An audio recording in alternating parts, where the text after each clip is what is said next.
Good morning. I wanted to talk about something today that has been brought up quite a few times here recently. A lot of people asking about curses and how to protect yourselves from them.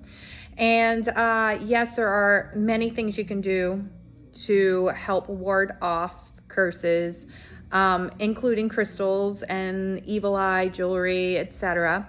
But I wanted to talk about it in a little bit deeper of a form today. Um, and that curses are literally nothing more than someone else's energy, negative energy, focused at you.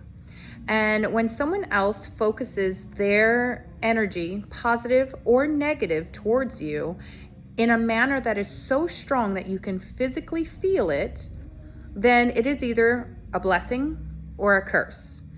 In the case that it is a curse and it is in a negative way, know this: their energy being directed at you is secondary. And let me explain. Nobody can overpower your own personal free will without you allowing it. So know this: I can have negative feelings about anybody I want. I can voice them out loud. I can talk about it to anybody I want. And it's never going to override your own personal power in the situation. Meaning that curses generally only can happen if you allow that to, if you accept it as your reality. And the truth is that most of us do that, and you don't have to. You can feel it and go, you know what? I don't care. They can say or do whatever they want. It does not affect me.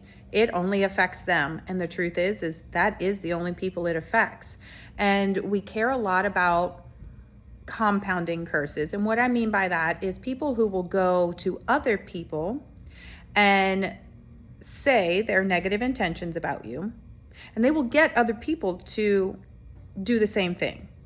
Those are compounded curses. That's what I call compounded energies.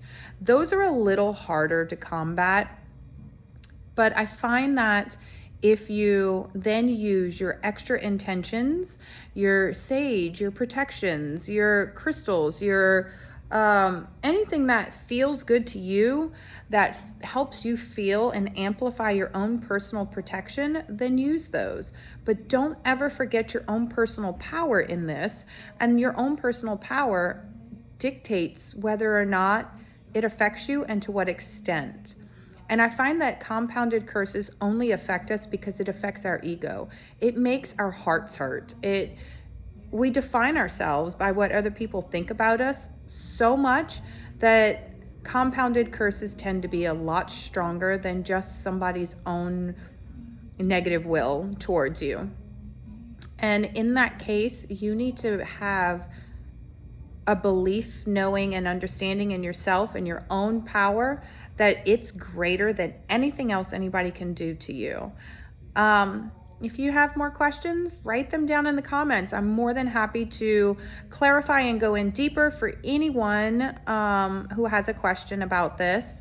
I know I've only just skimmed the surface. I know there are very many varying circumstances in which these things can happen, and I'm more than happy to show you how to increase your own personal energy. Make yourself as big as possible.